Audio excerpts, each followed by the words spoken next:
Kadang-kadang saya itu ingin berbicara seperti ini, tetapi setidaknya saya berpikir kalau kita membuat konten yang tidak ada kajian ilmunya, hanya bicara menurut saya, bicara narasi, wacana, pemikiran.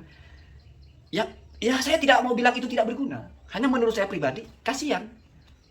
Kamu bisa kalau coba berwacana. Modal-modal baca berita berwacana, apa susahnya? Ngapain kamu harus tonton orang kalau cuma mau bacot? Bacot sendiri kan bisa. Assalamualaikum warahmatullahi wabarakatuh. Bismillahirrahmanirrahim. Allahumma sholli ala sayyidina Muhammadin wa ala alihi wa sahbihi ajma'in, amma ba'du. Ja'alana min ahlil khairi was sa'ada fid dini wad dunya wal akhirah. Amin Allahumma amin.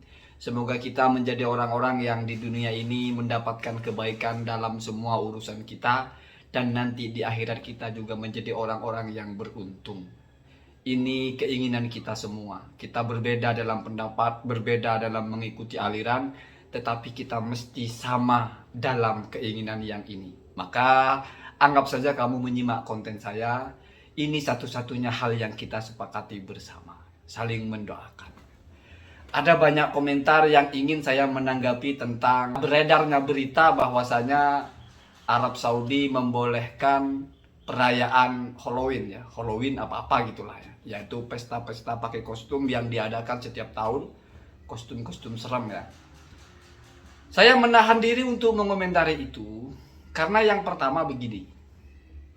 Seandainya pun misalnya di Arab Saudi ada perayaan seperti itu, lalu kamu tandemkan dengan Arab Saudi melarang Maulid Nabi, lalu muncul narasi Maulid Nabi dilarang tapi Halloween dibolehkan. Saya hanya akan menyampaikan satu pernyataan sederhana saja. Yang melarang Maulid Nabi itu siapa? Dan yang membolehkan Halloween itu siapa? Apa kamu punya bukti bahwa Arab Saudi itu undang-undangnya memperbolehkan perayaan Halloween? Halloween apa-apa gitu. Kan tidak. Itu hanya berita. Saya sudah simak pernyataan dari pihak yang berkompeten di situ ya. Ketika di TV One itu ada diskusi seperti itu, pembicaranya salah satu dari pihak Arab Saudi ya, yang diwakili oleh orang Indonesia ya, mungkin orang kedutaan di sana, menjelaskan bahwa sama sekali tidak pernah ada Arab Saudi itu undang-undang yang membolehkan perayaan Halloween. Ketika ada acara-acara seperti itu maksudnya kepada satu pagelaran budaya di satu daerah di Arab Saudi ya, di Riyadh ya, jaraknya jauh sekali dari Mekah, di mana itu pagelarannya itu memang berlangsung tahunan dan masuknya kategori budaya. Kebetulan pada waktu itu kostumnya adalah kostum serem, kostum hantu ya. Nanti juga akan berubah kostum apa gitu. Dan karena momennya memang berdekatan dengan perayaan Halloween ya, maka orang menganggapnya itu Halloween. Jadi kan itu saja. Artinya saya itu ingin berpikirnya sehat. Tidak mungkin saya itu menyerang Wahabi dengan cara-cara seperti itu. Tidak berkelas sama sekali. Kita mengkritik Wahabi itu di ranah ilmiah. Atau kalaupun tidak di ranah ilmiah, di ranah sehat. Kalaupun misalnya di Arab Saudi itu ada perayaan atau pelaksanaan sebuah ritual yang melanggar agama bahkan, ya kita tanya, ini atas persetujuan Arab Saudi atau orang-orangnya saja mau ya? Kalau orang-orangnya saja mau, lalu kita anggap ini direstui oleh Arab Saudi, lalu kita tandemkan dengan Maulid Nabi dilarang, kok itu diperbolehkan? Ya kan aneh. Aneh. Sama dengan sekolahan. Di situ dilarang berpacaran misalnya. Lalu ada orang pacaran. Ya kan biasa seperti itu. Karena dia melanggar, selesai. Apakah kalau dalam sekolah ada orang pacaran lalu, oh sekolahnya kok membolehkan pacaran? Kan aneh kita. Mohon maaf, saya ingin mengkritik Salafi Wahabi itu atas nama saudara, sehingga saya cari poin yang betul-betul mendidik. Ya. Kalau orang-orang Salafi kan juga sering menyerang kita dengan pola seperti itu. Ada misalnya pagelaran maulid, joget-joget laki-laki perempuan, atau sampai seperti orang mabok. Lalu dipikirnya itu orang NU membolehkan seperti itu. Lalu dipikirnya itu aswaja ajarannya seperti itu. Itu kan gobloknya muktamad. Muktamad itu maksudnya apa ya? Atau bahkan mujma. Ya. Kalau bahasa Syekh Utsaimin itu la khilafa inda ahlil uqala atau indal uqala. Itu kalau orang waras tidak akan berselisih bahwa itu tidak waras. Itu kan momen orang melakukan itu. Kebetulan dia mengaku sebagai orang NU atau dikenal sebagai orang NU. Apakah dia benar menurut NU? Itu yang perlu dipertanyakan. Tidak pernah ada pelanggaran itu benar. Mana ada maulid joget-joget di panggung ini. Kalaupun ada orang melakukan itu, ya dia salah. Siapapun. Kamu lihat bagaimana Habib Novel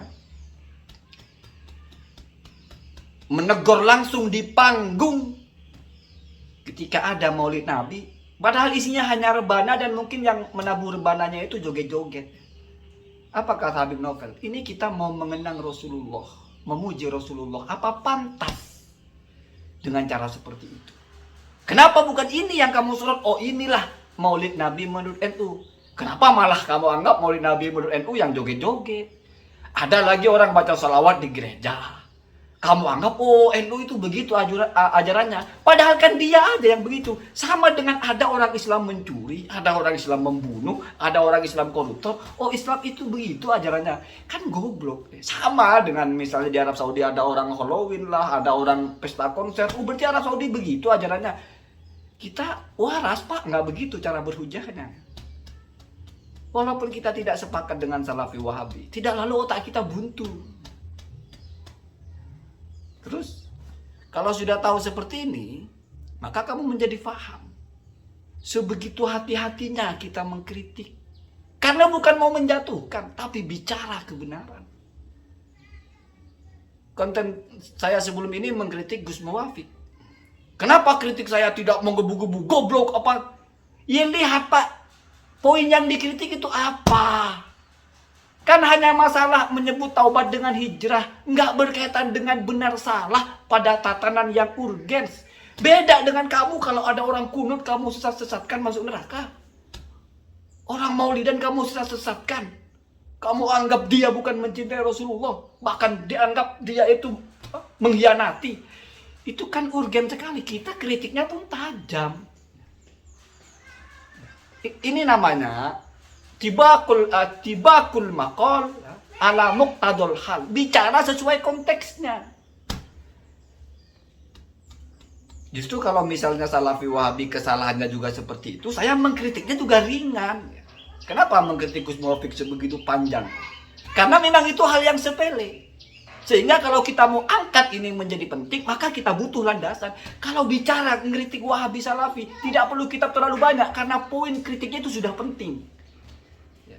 Artinya itu sudah cukup menjadi satu informasi ya. Sehingga saya baca kitabnya biasa-biasa aja. Karena itu sudah kitab biasa saja. Jadi saya itu ingin berbicara sesuai. Sesuai.